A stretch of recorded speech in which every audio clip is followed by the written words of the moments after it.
వాక్యములోనికి వెళదాం. కీర్తనలు 1వ అధ్యాయము 2వ వచనము. యెహోవా ధర్మశాస్త్రమునందు ఆనందించుచు దివారాత్రము దానిని ధ్యానించువాడు ధన్యుడు. ఆలకిస్తున్నారా?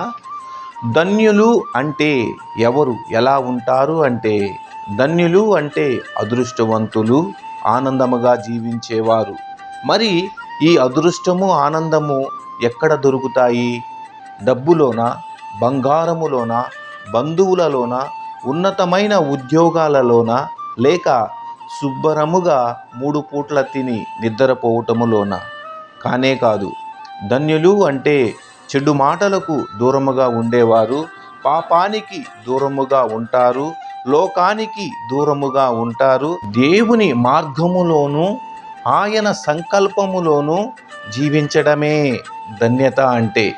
ఇది మన హృదయానికి మరి ఏది ఇవ్వలేని అంత ఆనందాన్ని ఇస్తుంది.